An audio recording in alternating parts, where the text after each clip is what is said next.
Because if I ran, I'd scare you. I knew from the moment I saw you that you're trouble. And don't think I didn't see you watching me from your stupid chin. The art and science of flirting. Key points. Flirting isn't an inborn trait. It's a skill people can develop and learn, and science can help. Different flirting styles work better at certain times.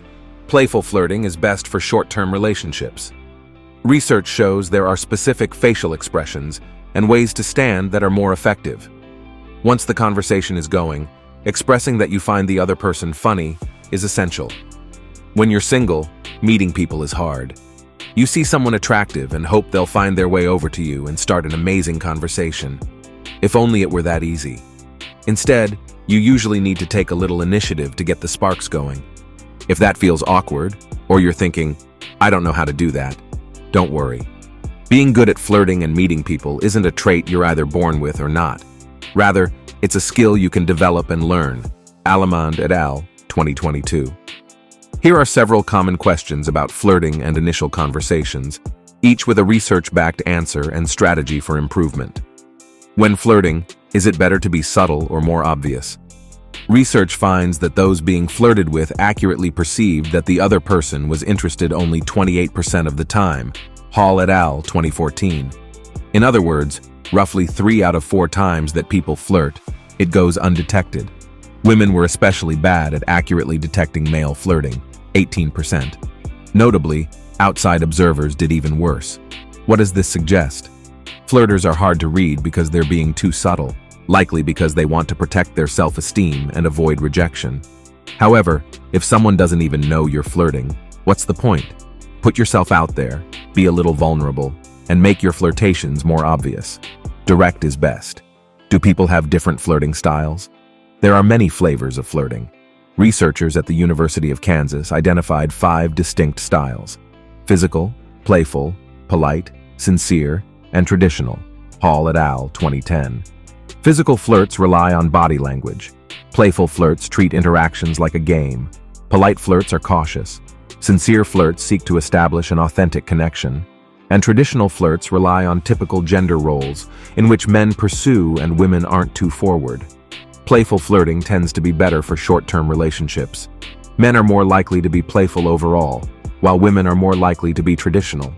Overall, in the study, those using physical, playful, and sincere styles all had more dating success. Overall, what are the best flirting tactics? A large-scale study in the US and Norway aimed to see which flirtation strategies worked best. Kinnair et al., 2022. The researchers found that the single best tactic for both men and women was expressing that the other person was funny by giggling or laughing at their jokes. Women flirted more effectively when they used physical contact and didn't use hugs or humor because those suggested more of a friendly versus romantic intention. Men were most effective when they focused on having good conversations, giving compliments, and using humor. What's the best flirty expression for women looking to attract men? A study by the University of Kansas and UC Davis revealed that 77% of men perceived a specific expression: head tilted to the side and slightly downward, eyes forward, with a slight smile, as flirtatious. Haj Mohammadi et al., 2021. To pull it off, avoid too big or too small smiles, which can be seen as simply friendly rather than flirty. Are certain body positions more flirty and effective?